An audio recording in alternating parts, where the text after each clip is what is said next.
Hello, listeners. This is Kat, and welcome back to Put Your Hands Up Podfics. This will be the continuation of Datastream. This will be Part 16, Chapter 16. They had come home on Sunday, just as Papa had predicted, and Uncle was being difficult, just as Izuku had predicted. He refused to stay in bed and be catered to, instead opting to lay on the couch with coffee and cream, doing their best to suffocate him, while Papa was being used as a pillow, Izuku leaning against Papa with Sugar draping herself across his shoulders. So, Izuku said, I have some streaming to do. I need to burn the fuckers that had the audacity to attack UA, who dared to hurt one of the few people I care about.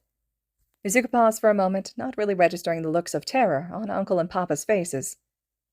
I'm not really planning to go all the way in, so if you need me, you can probably get my attention by poking me, but if I find something really good, well, you know by now how to reach me.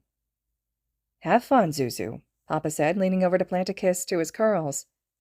I will. Izuku smiled his brilliant smile and started playing with his uncle's hair as he let the stream take him. Tsukauchi and a few officers were sitting in the conference room listening to the officers who were assigned to the surveillance of the bar come up empty when Izuku dropped onto the call's signal. Wow, this is sad, he said over the call. I mean, good job, at least you guys found the bar. All at once, each officer on the call cheered at him coming on. They knew they didn't have any way to monitor the villains on their own. Tsukauchi knew exactly what his quirk was. The rest all thought he was just an amazing hacker. They didn't know how he was able to do what he did. But they all knew that when Datastream was on the comms, things happened. Villains were caught, plans were thwarted, people were saved. Yup, it's me. Tell you what, how about you all take a break, like a nice long break? I'll let you know when I'm done, and you can come back. Tsukauchi and a few other officers looked around at each other, not sure if they should accept the offer or not. While it was true they had no way of getting any additional information, they felt they should at least keep up the pretenses of trying to work this. Izuku took away their choice by simply cutting out the call. Okay, time to get started. First order of business, despite popular belief, was not to dig right into the task. No, the first order of business was a playlist. Whenever Izuku had a lengthy research project, he always loved listening to music, or at least to one of Papa's recorded shows. Today, though, Izuku was angry.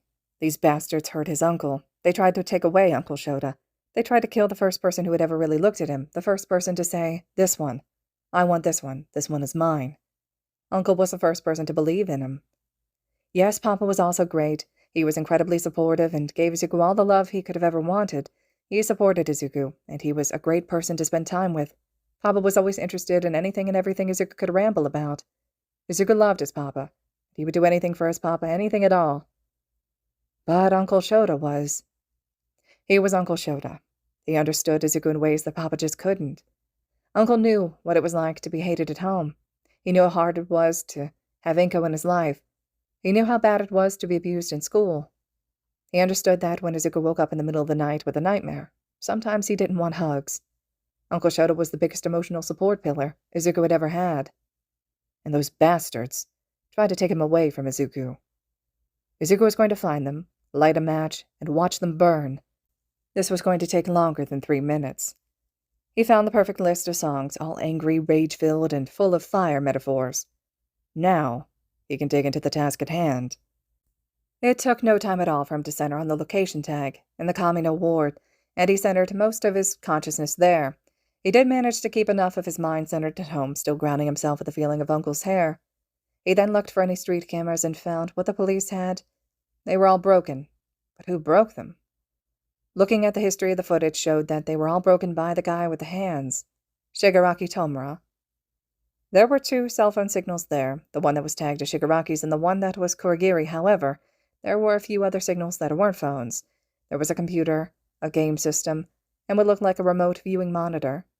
Interesting.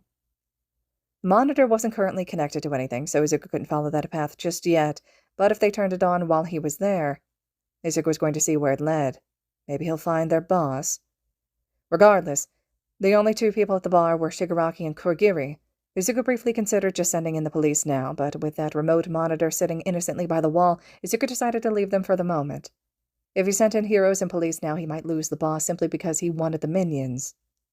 Shigaraki's phone was in an upstairs room, and from the computer that was on in the same room, he could assume that he was playing a game. World of Legends. Oh, he can work with this. Some of the most difficult things Izuku had ever hacked had been online game servers. Can you believe it? Some game servers were more secure than government servers. Like, he was able to get into the President of France's secure mainframe quicker the first time he tried than the 10th time he tried to hack into World of Legends. And he had already had 9 trial runs, and it was still hard. But the point is, this guy's RNG was just at a 1. No loot for him, no crits for him. He was going to be doing the bare minimum damage for the rest of the night at least. It'll get him nice and frustrated while Izuku wreaks unholy hell on some of his other games. Speaking of, he had a few games on his phone, keyword had, and, oh whoops, he accidentally just deleted all of his save files on his game systems. Oh, is that a handheld? Well, nothing he can do while it's turned off, so it'll just have to wait until it's turned on. Izuku returned his focus to Shigaraki's current game. The character he was playing was called Ashes. Izuku looked at the other characters he had on his account and saw that he had max-level characters for all the other classes in both factions. Once again, keywords are important. Had. Knowing full well that all he would have to do to get his characters restored was to call customer service and yell at them for 5 minutes, Izuku deleted all previous save data from the company's servers for his account. He was tempted to delete Ashes as well, but decided to let him keep that one for now. Have to keep him distracted, right? Next, he decided to slow down his PC, nothing worse for a gamer than lag, and Shigaraki was in a raid, so the lag was really going to drive him crazy. Opening a window or 200 in the background, Izuku went to all sorts of various virus-laden porn sites, making sure that the PC caught one from each and every site. He then started a few movies on another 100 tabs, all from slightly less than legal sites, also heavily laden with viruses and spyware. Oh yeah, must disable all of his virus protection and malware stuff. Izuku started giggling, and both Shouta and Hisashi exchanged a concerned look before returning to the movie they were watching. Izuku was happy with the level of petty he was being, but he was also getting a little bored. He decided to see if there were any phone numbers saved in this guy's phone, and was disappointed to find none. There were calls that had been made, but they seemed to be all from memory. Either that or the numbers were written on paper. The one thing Datastream can't hack. Maybe Kurogiri's phone will yield better results. Nope. He'd wreaked all the havoc he could for the moment, and he really was bored. He had to just wait for Shigaraki's computer to melt from all the viruses, spyware, and malware. What to do? What to do? Izuku was about to mess with the signals to the coffee maker and all the clocks when he felt the remote monitor click on. Ooh, jackpot. Izuku left some of his mind behind to monitor if there was a conversation, but he threw the rest of his mind into this new signal, following it to just about a kilometer away, and let himself grin a bit. So many computers to play with. Nezu, Christmas came early. Would you like to help me open my presents? Oh yes, I'm assuming you found the people who attacked us. I'm sending you each and every single file they have. There's a lot. I haven't started really going through it yet, but there's some complicated things in here that I don't quite understand. Looks like science and medical stuff. Oh yes, I can see why you were saying Christmas is early. Izuku sent over all the files and started looking over them himself. Really, none of it was making any sense. It was all information about the Nomu, though, so at the very least they'd have more information to go on. When the other 15 were ready— oh gods, there were 15 more of them. Izuku, in a brief moment of panic, looked into the holding vats, stasis chambers, whatever they were. It seemed they were all plugged in and receiving some form of electrical support. So, if there were 15 vats of Nomu laying around and they were all plugged in, possibly life support of some kind, I want to turn them off, but do you think that it'll tip them off that something is wrong? Turn them all off. Shut down all power to that facility, now. Not only to them, but to the entire grid. A blackout to everyone on the grid will help throw off suspicion. Okay, but with this being such a big thing, I'm going to need you to give the official green light. I only have a provisional license. I'm connecting you to the police task force phone line so they know blacking out the grid is sanctioned by you. That's fine. The phone in Nalmas's office rang, and he answered with a tired, "This is Detective Tsukauji. How—" "Detective, how nice to speak with you," Nezu greeted him cheerfully. "Datastream, will there be more people?" "Yeah, waiting for the others to connect." A minute later, and everyone working the USJ attack was on the call. "Okay," Datastream continued. "So I found a secondary location, and it's full of Nomu, like there are 15 of them." "And plans to create a lot more," Nezu added. "That too," Datastream amended. They are all in some sort of life support, suspended animation. I'm going to shut down all electricity to that grid, but it's going to shut down electricity for a lot of people, not just this one location. We wanted you to know that I'm officially sanctioning this action. Datastream is my personal student, and he has my permission to take this action. Nezu was unusually serious, so Naomasa didn't want to argue, but he did have one concern. What if they go on a rampage once the power's cut? Both Nezu and Datastream were silent for a few minutes before Nezu said, It looks like they aren't completed yet. Only the one that went to the USJ was viable outside the support vats. Cutting the power will destroy them at the current stage they are in. Datastream added, There are only 2 other people in this location, and one is a doctor and the other is the boss. He seems to be on some sort of life support, but it also looks like there is a backup source of electricity for him, separate from the backup generators for the Nomu. I want to disable the generators too, but that will make them suspicious. Don't draw suspicion until we have an attack force to take them down, Nezu said. Plus, we will need to hit both locations simultaneously since they have Kurogiri to take them to safety. Right. Datastream was silent for another few minutes, and Naomasa was about to ask if that's all they needed, when Datastream asked the single most important question Naomasa had ever heard.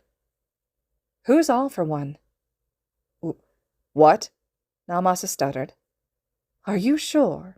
Nezu whispered. All for one. That's who's in there. Yeah, Datastream confirmed. He's the guy on life support. All Might. Call All Might. Get All Might on the phone now. We need All Might, Naomasa exclaimed, nearly panicking. Sure. 1 sec. Okay, All Might, you're on the phone, Datastream said. Who is this? Toshinori asked, confused.